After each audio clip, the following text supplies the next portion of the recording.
हज़ारें फिल्म सिंध में रिलीज़ थिया ऐं सिंधी फिल्मनि जो अॼु ताईं बि सिंध में तमामु घणो राज आहे। लेकिन हिकिड़े शख़्स 1985 में फिल्म ठाही, उहा फिल्म अॼु ताईं बि सोशल मीडिया ते तमामु घणो वायरल आहे ऐं उन टाइम में त तमामु घणो वायरल हुयो। दोस्तों अॼोकी ॻाल्हि कंदासीं जलाल चांडीअ जी जेका फिल्म, त दोस्तों 1985 में जेका फिल्म रिलीज़ थी, उहा फिल्म जलाल चांडे पंहिंजे ज़िंदगीअ में हिकु बहितरीनु फिल्म ठाही ऐं उन जो जेको डायरेक्टर हुयो उहो शाह असद हुयो ऐं उन जो प्रोड्यूसर जेको हुयो उहो बि शाह असद हुयो। दोस्तों शाह असद हिकु सिंध जो हिकु वॾो नालो हुयो ऐं डायरेक्टर हुयो ऐं उन खां अलावा शाह असद चयो थो वञे त जेको सिंध ऐं पंजाब जो जेको मुक़ाबिलो थियो हुयो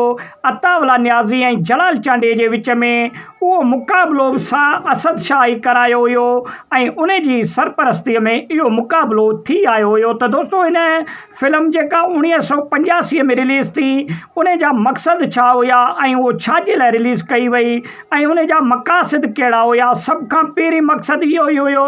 त जलाल चांडियो हिकु मक़बूल फ़नकार हुयो ऐं जलाल चांडे जी जेका पर्सनैलिटी हुई, जेको चहिरो हुयो, उहो सिंध जी अवाम तमामु घणो उन खे पसंदि कंदो हुयो। पोइ जेके डायरेक्टर हुया ऐं उन टाइम में जेके ड्रामा इंडस्ट्रीअ में लाॻापियल शख़्स हुया, उन्हनि चयो त छो न हिकिड़ी फिल्म जलाल चांडे जी रिलीज़ कई वञे जंहिंमां लखें रुपया कमाया बि वञनि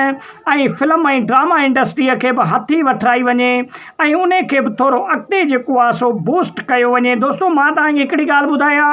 त असांजे सिंध में जॾहिं जलाल चांडियो फ़नकार थियो त उन टाइम में पंजाबी फिल्म ऐं पंजाबी गाना तमामु घणा ॿुधा वेंदा हुआ सिंध में। लेकिन जॾहिं जलाल चांडे सिंध में क़दम रखियो, मौसीक़ीअ में क़दम रखियो ऐं यकारी चपड़ीअ सां जॾहिं क़दम रखियो, सिंध में पंहिंजा कलाम रिलीज़ कई त पंजाबी अदाकार ऐं पंजाबी ड्रामा ऐं पंजाबी जेके कलाम हुया उहे सिंध मां बिल्कुलु ख़तमु थी चुका हुया ऐं सिर्फ़ु जिथे किथे जलाल चांडी जो ई नालो मक़बूल हुयो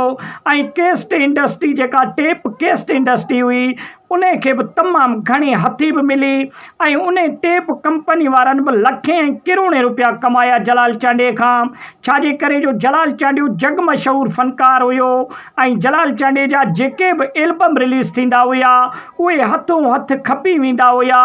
ऐं केस्टन कंपनी वारनि किरोड़े रुपयनि जी उन टाइम में आमदनी बि कई ऐं किरोड़े रुपया कमाया। दोस्तों अहिड़े तरीक़े सां जेके फिल्म इंडस्ट्री जा माण्हू हुया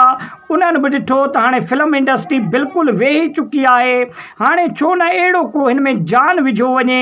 ऐं हिन खे अॻिते बूस्ट करायो वञे त जीअं फिल्म इंडस्ट्रीअ मां बि किरोड़े रुपया कमाए सघजनि। त पोइ अहिड़े तरीक़े सां जलाल चांडे खे साम्हूं आणे करे जलाल चांडे जी हिकु सिंधी फिल्म तयारु कई वई जेका कमो बेश 2 खां 2.5 कलाक जी फिल्म आहे, जेका सिंध में तमामु घणी उन टाइम में मक़बूल थी। दोस्तों उन टाइम में 10 रुपए जो दौरु हूंदो हुयो, रुपए जो 2 रुपए जो दौरु हूंदो हुयो। पोइ उन टाइम में जेके केस्ट कंपनी वारा हुया या फिल्म इंडस्ट्री जा जेके माण्हू हुया उन्हनि ॾिठो त जलाल चांडे जी हिन फिल्म जी जेका सिनेमा हॉलनि में जेका टिकट हुई उहा 10 रुपया रखी वई, लेकिन उमूमन 10 रुपया हूंदी हुई। लेकिन जॾहिं जलाल चांडे जी इहा फिल्म रिलीज़ थी त उन टाइम में 40 रुपया टिकट रखी वई, माना चोण महांगी रखी वई। लेकिन पोइ बि सिनेमा हॉल चकाचक भरियल हुया ऐं सिनेमा हॉलनि में जॻह न पई मिले माण्हुनि खे।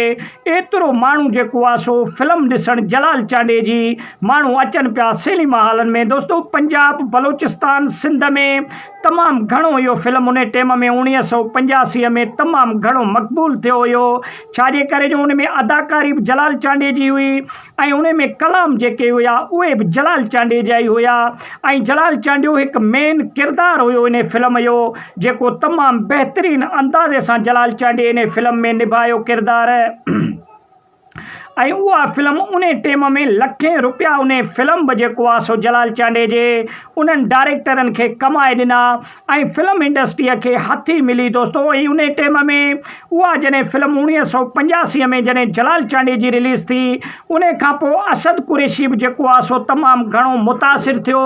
ऐं जलाल चांडे जो हिकु भलो ऐं बहितरीनु दोस्त बणियो असद कुरैशी।